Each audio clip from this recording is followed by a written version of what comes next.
Next contestant number 3, Mary Jean Lee. Taming the Tongue.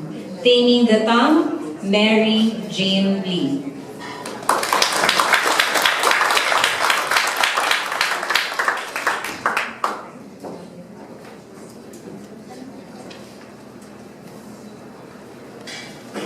By a show of hands, who here joined Toastmaster to find their voice? To develop their speaking skills? To be able to talk to people? I don't blame you. Toastmasters helps you deal with all those problems. But that's not why I joined Toastmaster. I joined because I needed to shut my mouth. Madam Contest Chair, fellow Toastmaster, and honored guests, good afternoon.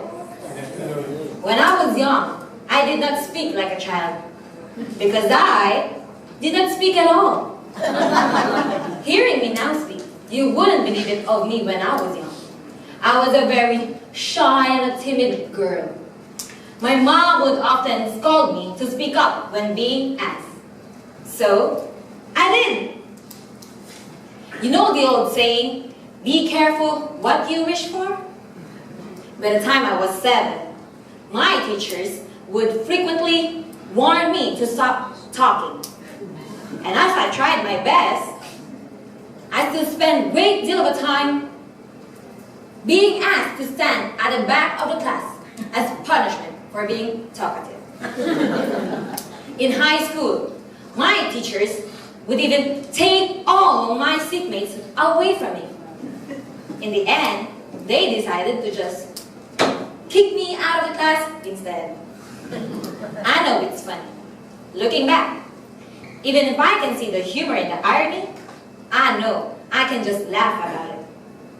Unfortunately, the side effect of talking all the time is that sometimes, because of practice, my mouth would always tend to get ahead before my brain would even start or would even know what's happening.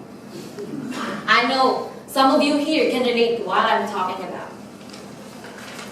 Back in college, I have this really good friend of mine named Jenny. We've spent a lot of time together and we were this closed. She was practically my sister.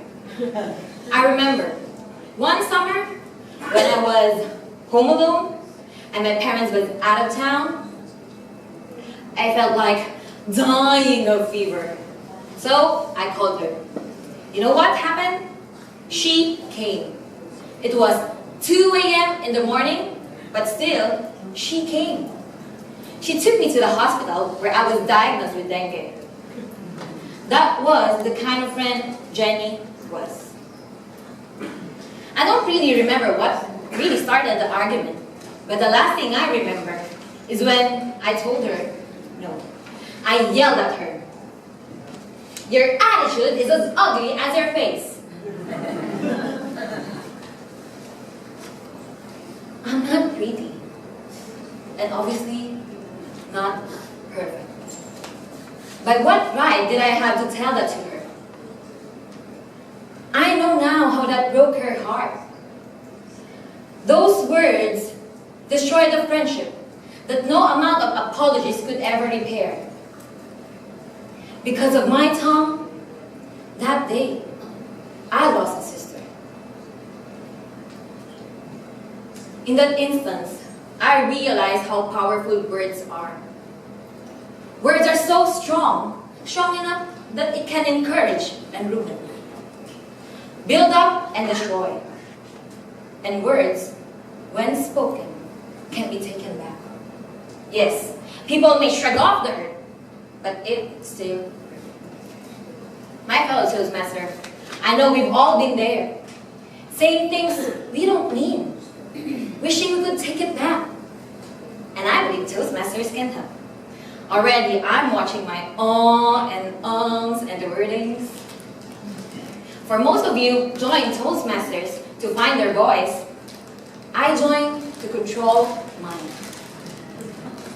I want my words to soothe, not to cut, to build up, and not to tear down.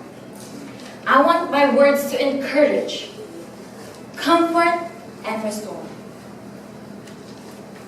Just a few nights ago, my mom was in the mood to nag me about getting married. You're 28 and you're still single? You're not even dating and you're still choosing? When did you give me a grandchild? Normally, I would just find him angry. Ma, stop nagging at me. But you know what I did? I responded and answered her sweetly. Ma, I still want to spend my days with you. I know, I'm still a work in progress. I still have my struggles. And no, I haven't mastered it yet. But I will not give up until I succeed. I will watch my words, master my mouth, and tame my tongue. How about you? Do you have a tongue that needs taming? Don't wait until you lose your chin. Madam President.